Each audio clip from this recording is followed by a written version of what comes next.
Welcome back to the channel, friends. Welcome back. This is Mr. Steve's Trains, and I'm your host, Mr. Steve. Today we got something special for you. I've been working all day on the layout. Yesterday we put out a previous little short 1-minute video. If you've seen that, you got an idea of what's coming. Today we're going to run 3 trains on one system. Now these are not any old trains, these are 3 different trains. This is going to be the MTH Premier engine, this is going to be a Lionel Legacy engine, and this is going to be a Lionel conventional 1970s engine with a varying voltage. 3 different trains on one system. Without further ado, come with me. I'll see you on the inside, and we're going to take a detailed look at what we got going on here. Next on Mr. Steve's Trains. Thank you. And here we are, rail fans, back up here at the Great Carpet Layout. As you can see, Mr. Steve has a 3rd rail. Pardon the pun, 3rd rail. We got a 3rd track.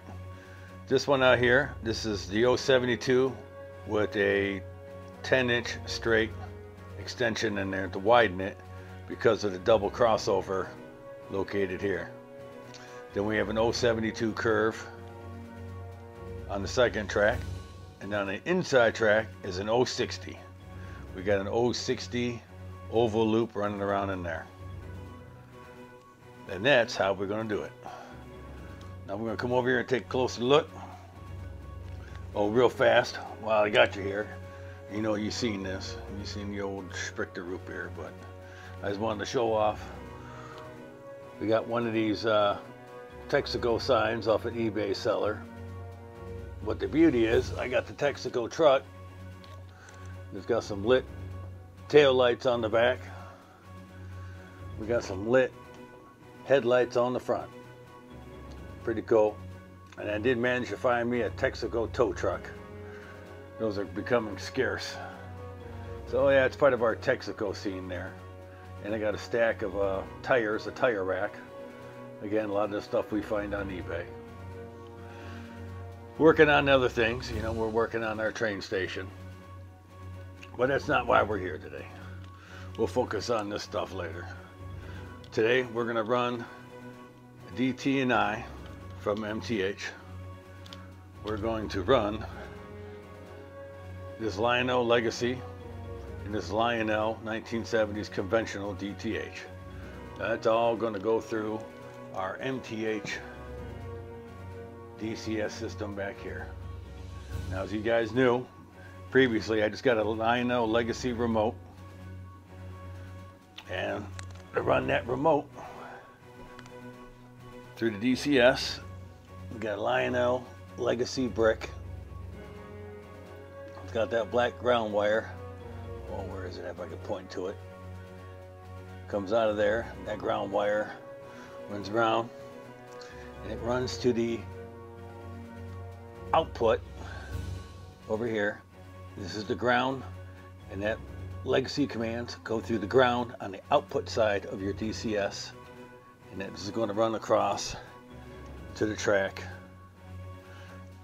and that's where we get our DCS signals to the track through the rails on the ground rail. Comes through on the grounded rail, if that makes sense.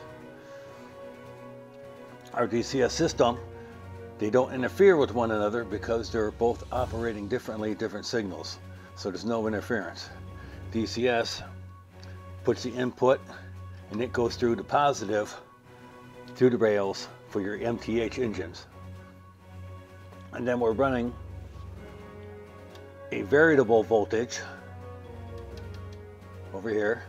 Comes through, we've got a variable out, and that comes down through here.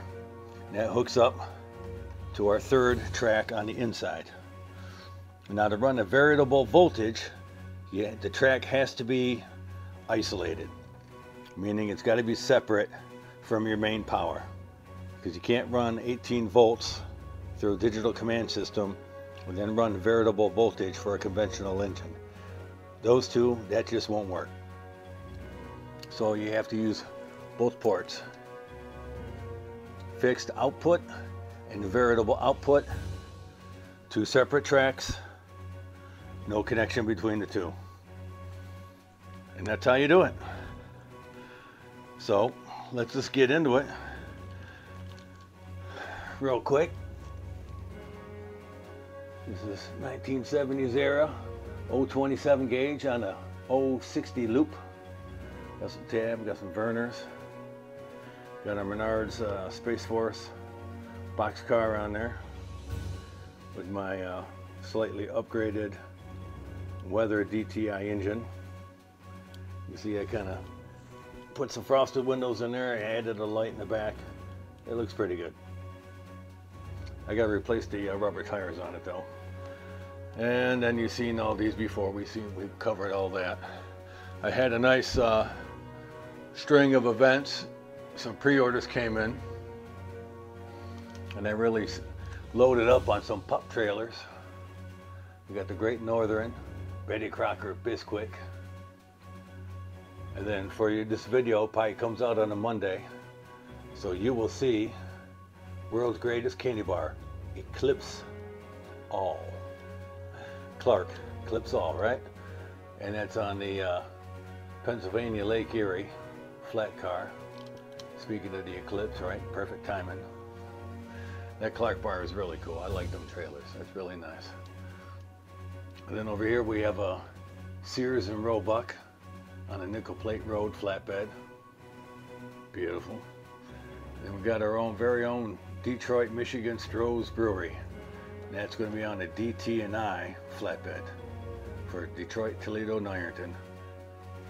Couldn't pick a better flatbed for a better brewery. And then it's running on, this is the No Thrills. This is the very first set of diesels I've ever owned. This is Detroit, Toledo, Ironton. This is made by Weaver Rails. We got a dummy engine in the back. God, excuse me. And we got, these are GP38s. Basic bell, whistle, directional lighting. That's about it. No smoke, no marker lights. It's a No Thrills engine. I bought it, oh God, probably 12, 15 years ago. Weaver was still in business. You know, I painted the white paint on the rails, touched it up. You know, I wanted to spiff it up a little bit. I did my own little weathering. Same thing I did on a conventional engine. These were inexpensive engines. I upgraded them from the standard to MTH Proto Sound 2. So it does have a Proto Sound 2 board in it, and it works out pretty good. I don't know if I can see it on there, but there is a tether. There you go. You can see the tether right here. The two engines are tethered together, so that's just to work the electrocoupler in the rear engine. So I can do a lash up with them, and that'll give me the effect of having three engines on there. Pretty cool. So let's just get over here on the remote and let's run some trains. I'm gonna try and set this camera down here. Try not to fudge this up too much. All right, we've got the, so we're gonna put in engine 1.5. Oh wait, I guess it helps if I put power on the track. Yeah, I'm gonna have to edit that part out. So here, let's try that again. There we go.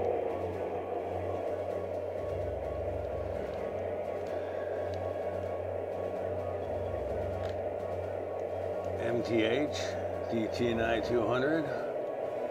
Hit the start up.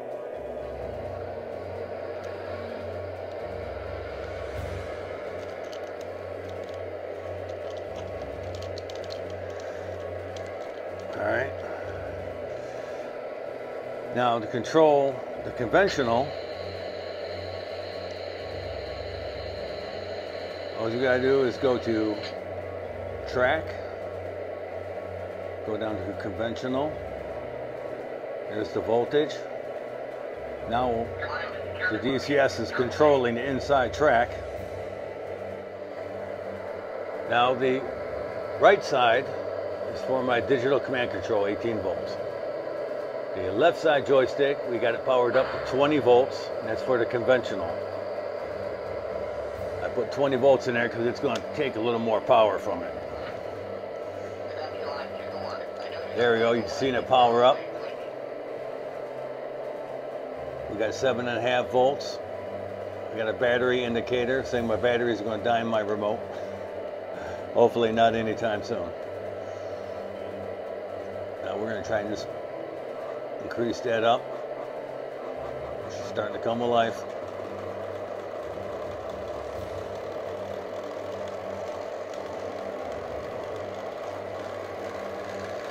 Get about 14 volts in there running.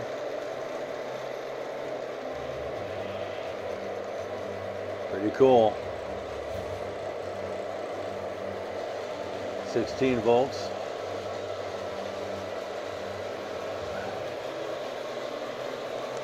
Then we come back over here. Now if I just hit engine, it's going to go back to the DT&I.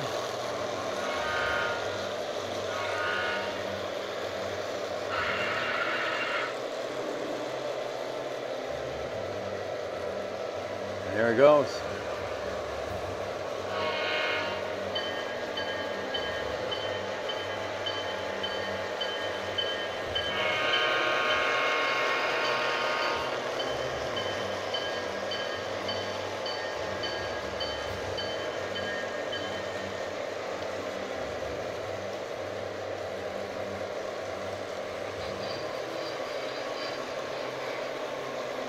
Then we get over here with our legacy.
Trains, trains, trains.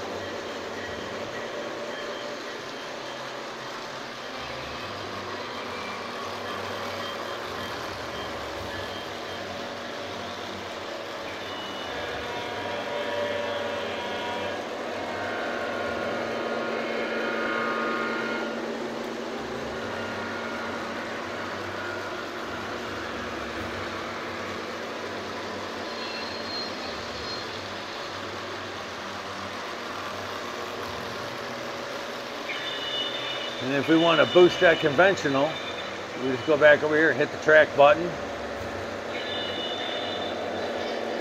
There she is.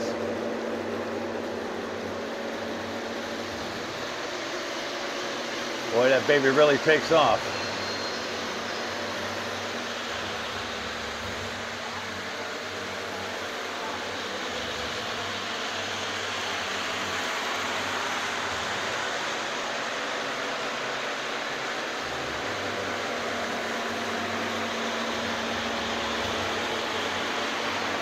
Boy, it's a lot of cars out there.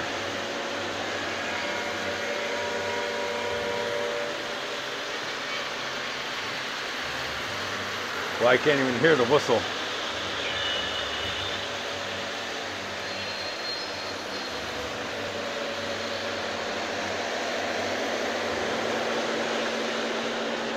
It's running pretty good, running pretty good. So what do you guys think? Do you like that? 3 different trains.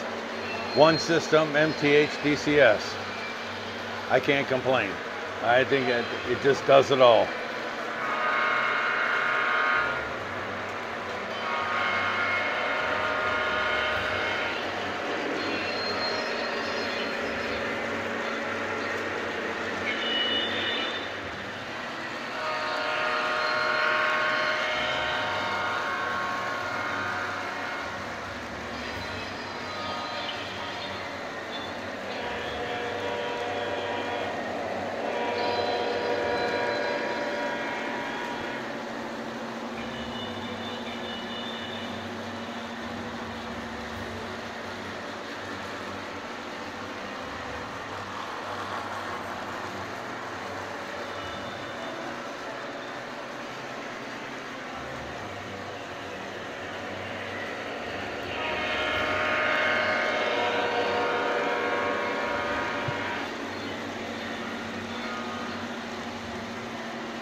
right, guys. I hope that explained it. I hope it was interesting. I hope you liked the video. Please like, share, and subscribe. And until next time, remember, happy rails.